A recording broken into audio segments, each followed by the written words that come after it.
आज सुबह ही टोक्यो पहुंचा हूं। मुझे बहुत खुशी है कि मेरी यात्रा की शुरुआत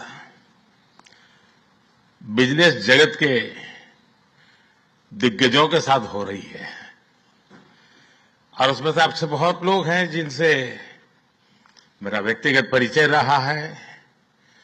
जब मैं गुजरात में था तब भी और गुजरात से दिल्ली आया तो तब भी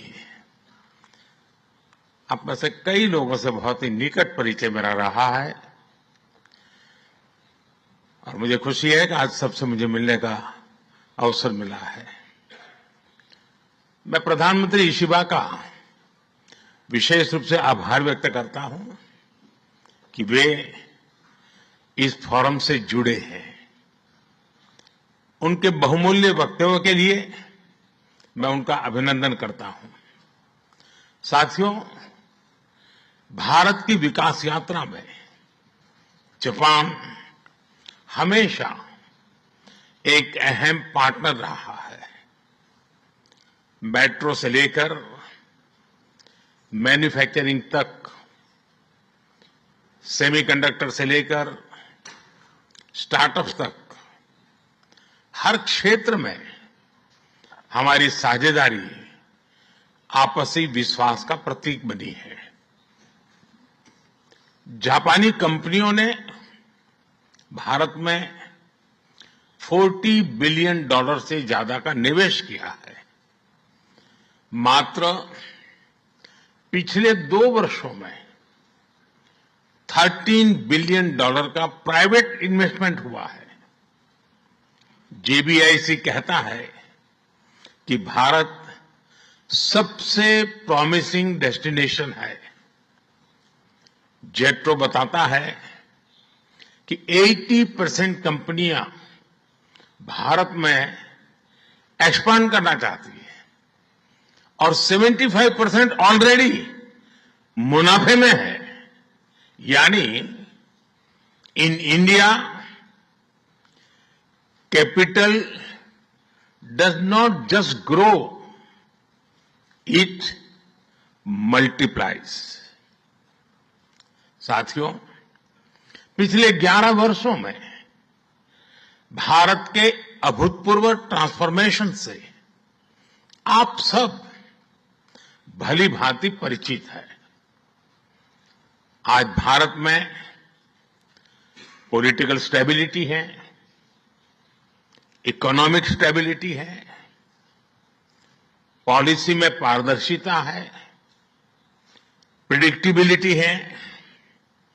आज भारत विश्व की सबसे तेज ग्रो करने वाली मेजर इकोनॉमी है और बहुत जल्द विश्व की तीसरी सबसे बड़ी इकोनॉमी बनने जा रहा है। वैश्विक ग्रोथ में भारत 18% योगदान दे रहा है। भारत की कैपिटल मार्केट्स में अच्छे रिटर्न्स मिल रहे हैं। एक मजबूत बैंकिंग सेक्टर भी है। लो इन्फ्लेशन और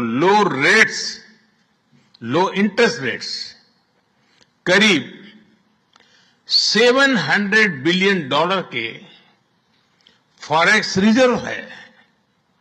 साथियों, इस बदलाव के पीछे हमारी रिफॉर्म, परफॉर्म और ट्रांसफॉर्म की अप्रोच है। 2017 में हमने वन नेशन वन टैक्स की शुरुआत की थी। अब इसमें नए और बड़े रिफॉर्म लाने पर काम चल रहा है। कुछ हफ्ते पहले हमारी संसद ने नए और सिंप्लीफाइड इनकम टैक्स कोड को भी मंजूरी दी है। हमारे रिफॉर्म्स केवल टैक्स प्रणाली तक सीमित नहीं है। हमने ईज ऑफ डूइंग बिजनेस पर बल दिया है, बिजनेस के लिए सिंगल डिजिटल विंडो अप्रूवल की व्यवस्था की है। हमने 45,000 कंप्लायंसेस रेशनलाइज किए हैं। इस प्रक्रिया को गति देने के लिए डीरेगुलेशन पर एक उच्च स्तरीय कमेटी बनाई गई है। डिफेंस और स्पेस जैसे सेंसिटिव क्षेत्रों को प्राइवेट सेक्टर के लिए खोल दिया गया है। अब हम न्यूक्लियर एनर्जी सेक्टर को भी खोल रहे हैं। साथियों, इन रिफॉर्म्स के पीछे हमारा विकसित भारत बनाने का संकल्प है, हमारा कमिटमेंट है, कन्विक्शन है और स्ट्रेटेजी है। और विश्व ने इसे रिकॉग्नाइज ही नहीं, एप्रिशिएट भी किया है। S&P ग्लोबल ने 2 दशक बाद भारत के क्रेडिट रेटिंग अपग्रेड किए हैं। The world is not just watching India, it is counting on India. साथियों, अभी भारत जापान बिजनेस फोरम की रिपोर्ट प्रस्तुत की गई। कंपनियों के बीच हुई बिजनेस डील्स, इसका बड़ा विस्तार से वर्णन दिया गया। इस प्रगति के लिए मैं आप सभी का बहुत बहुत अभिनंदन करता हूं। हमारी साझेदारी के लिए मैं भी कुछ सुझाव बड़ी नम्रतापूर्वक आपके समक्ष रखना चाहूंगा। पहला है मैन्युफैक्चरिंग। ऑटो सेक्टर में हमारी भागीदारी बेहद सफल रही है और अभी प्रधानमंत्री जी ने इसका विस्तार से वर्णन किया। हम साथ मिलकर वही magic batteries, robotics, semiconductor, ship building और न्यूक्लियर एनर्जी में भी दोहरा सकते हैं। साथ मिलकर हम ग्लोबल साउथ, विशेषकर अफ्रीका के विकास में अहम योगदान दे सकते हैं। मैं आप सबसे आग्रह करता हूं, कम make in India, make for the world. Suzuki और डाइकिन की सक्सेस स्टोरीज आपकी भी सक्सेस स्टोरीज बन सकती है। दूसरा है टेक्नोलॉजी और innovation. Japan tech powerhouse है और भारत एक टैलेंट पावर हाउस है। भारत ने AI, semiconductor, quantum computing, biotech और स्पेस में बोल्ड और एम्बिशियस इनिशिएटिव लिए हैं। जापान की टेक्नोलॉजी और भारत का टैलेंट मिलकर इस सदी के टेक रिवॉल्यूशन का नेतृत्व कर सकते हैं। तीसरा क्षेत्र है ग्रीन एनर्जी ट्रांजिशन। भारत तेजी से 2030 तक 500 गीगावाट रिन्यूएबल एनर्जी के लक्ष्य की ओर अग्रसर है। हमने 2047 तक 100 गीगावाट न्यूक्लियर पावर का भी लक्ष्य रखा है। सोलर सेल्स हो या फिर ग्रीन हाइड्रोजन, साझेदारी की अपार संभावनाएं हैं।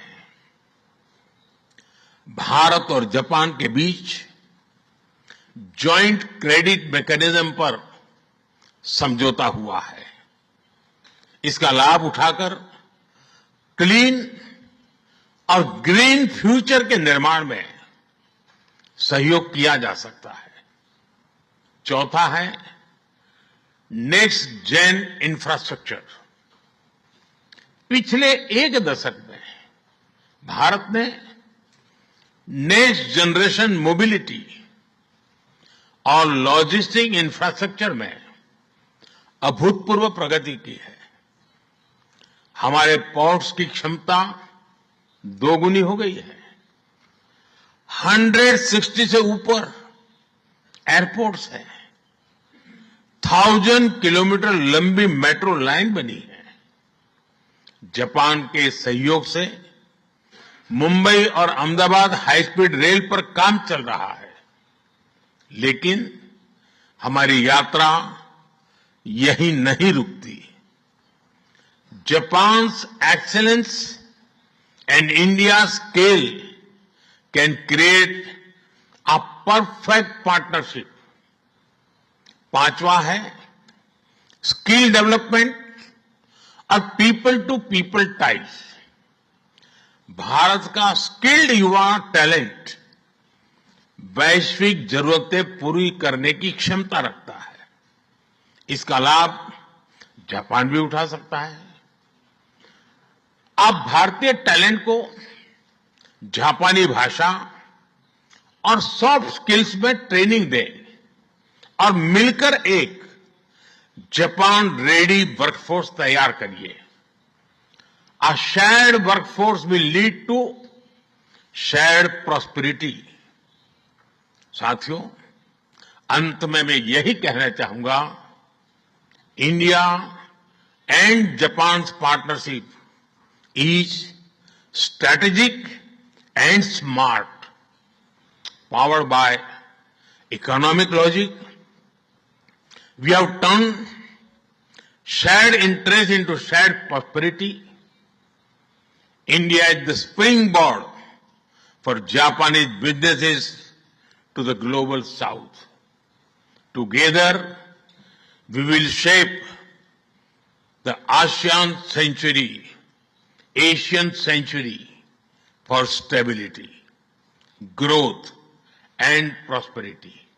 इन्हीं शब्दों के साथ मैं प्रधानमंत्री इशिबा जी और आप सभी का आभार प्रकट करता हूं।